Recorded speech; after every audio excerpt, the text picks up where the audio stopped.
Good afternoon, this is Chris from SOS Ministries.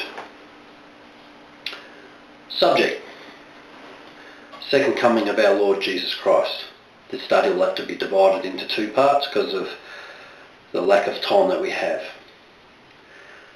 First will be Christ's actual coming, and that I can say with good conscience that you cannot be deceived once you have learned from the Bible how Jesus will return. It is unmistakable. So we'll start Jesus' return and how he'll come back. And it's written in Matthew chapter 24, verse 3, when the disciples spoke with Jesus on the Mount of Olives and said, "And he sat upon the Mount of Olives, the disciples came unto him privately, saying, Tell us, when shall these things be, and what shall be the sign of thy coming and the end of the world?"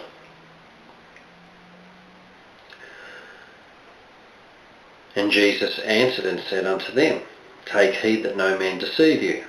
This is important because we do not want to be deceived. And in verse 5 it says, Matthew 24, For many shall come in my name, saying, I am Christ, and shall deceive many. To give you that warning first. But how will he come? Now this is what we need to listen to our Lord Jesus Christ, the Son of God. Verse 23 of Matthew 24 says, Then if any man shall say unto you, Lo, here is Christ, or there, believe it not. For there shall arise false Christs and false prophets, and shall show great signs and wonders, insomuch that if it were possible, they shall deceive the very elect. Behold, I have told you before.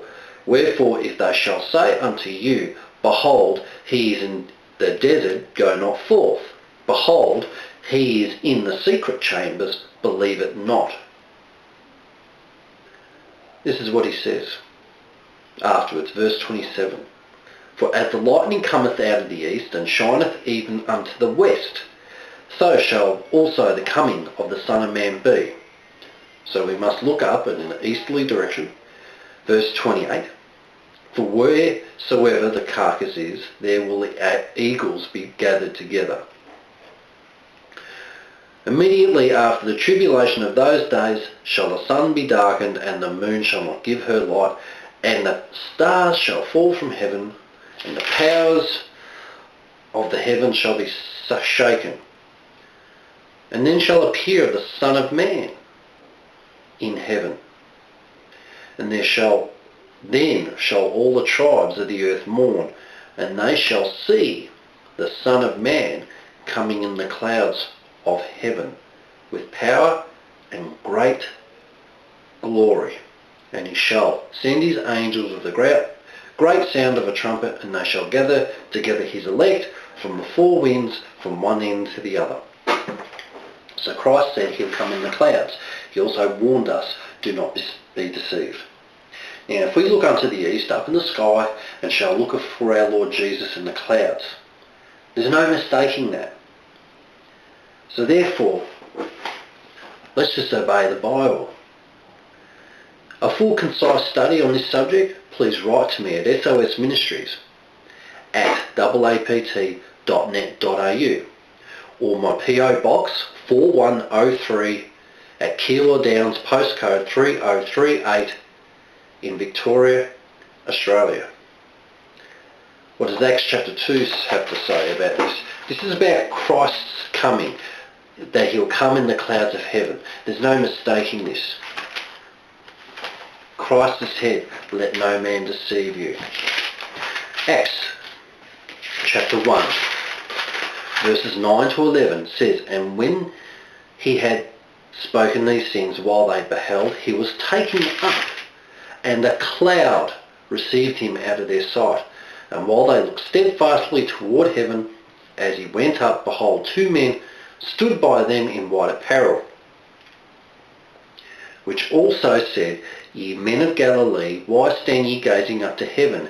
This same Jesus which is taken up from you into heaven shall so come in like manner as you have seen him go into heaven. so he shall return the same way that he left, in the clouds of heaven. That is an unmistakable sign. There is no other way he's going to return.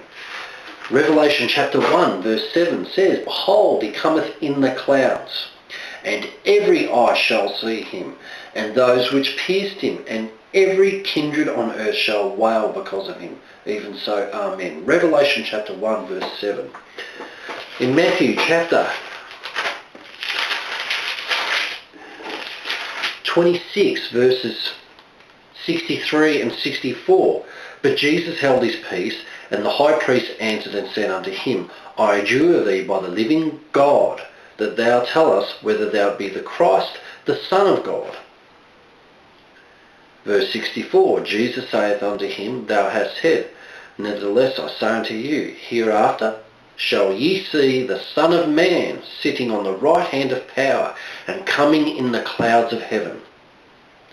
Please, I pray thee, brethren, please understand that he will come in the clouds of heaven, like Christ said. If he's in the desert, if they say he's in the desert, go not forth. If they say he's in the secret chambers, believe it not. He will come in the clouds of heaven.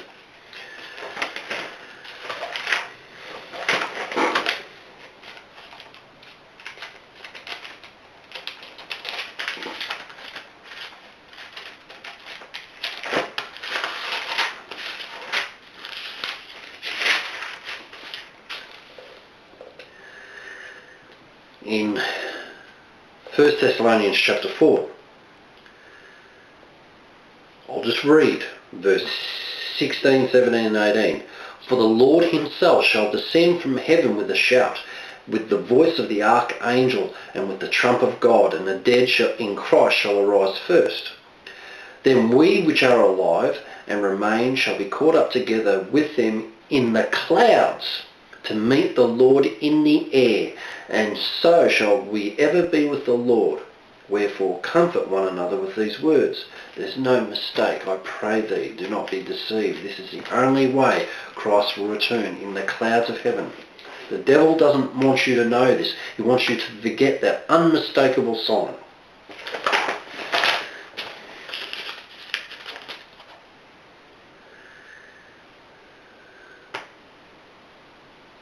In Daniel chapter 7, Daniel the prophet was given a vision about the Son of God, Son of Man, to be presented. I saw in the night visions, and behold, one like the Son of Man came with the clouds of heaven, and came to the Ancient of Days, and they brought him near before him. And that's where I conclude this study. May God bless you in Jesus' name.